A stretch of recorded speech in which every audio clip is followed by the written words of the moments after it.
आसंता 22 तारिखରୁ संसदर budget अधिवेशन आरंभ हेबाकु जाउछि। 22 तारिखरे केंद्र अर्थमंत्री निर्मला सीतारमण 2023-24 आर्थिक वर्षर अर्थनैतिक सर्वे रिपोर्ट उपस्थापना करिबा परे 23 तारिखरे पूर्ण बजेट आगत करिबे। एही क्रमरे राष्ट्रपति द्रौपदी मुर्मू जुलाई 27 तारिखरे उभय सदन को संबोधित करिबे।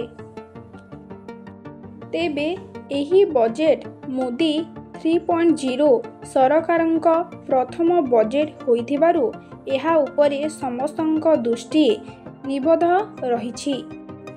विशेष करी देशर सामूहिक अर्थ व्यवस्थार उन्नति एवं विकास दिगकु एही बजेट किभली प्रोत्साहन देव ताहाकु नेई अर्थनीतिज्ञ महलरे चर्चा आरंभ होइथिला बेले देशर गरीब एवं साधारण लोकंक पाई बजेट किभली रहिब ताहा एबे आलोच्यर विषय होइछि।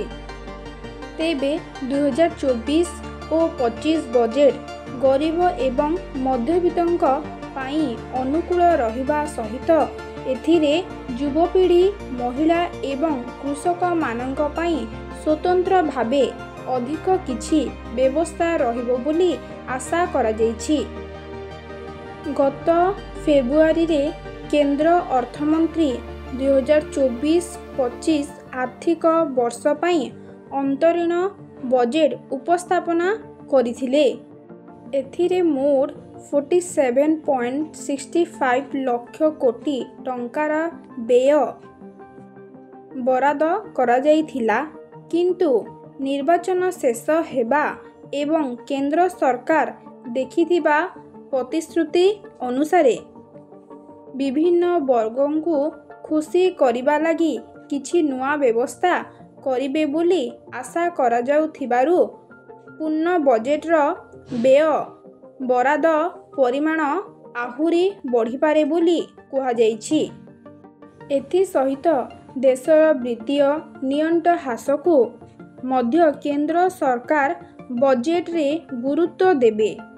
एही आर्थिक वर्षरे भारतीय रिजर्व बैंक केंद्र सरकार को 80-90 हजार कोटी टंकार लाभांश प्रदान करिबो बोली पूर्वरु आकलन करा जायथिला, किंतु आरबीआई 2,11,000 कोटी टंका लाभांश प्रदान करिथिबारु एहा मध्य चलित बजेट पाई सहायक हेबो बोली कुहा जायछि।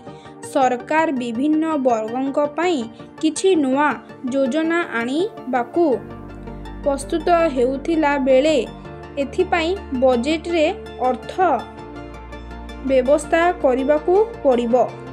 एहा सत्वे वित्तीय नियंट हार 5.1% रु 5% मध्यरे सीमित रहिबाकु केंद्र सरकार पदक्षेप नेबे बोली कुहा जायछि।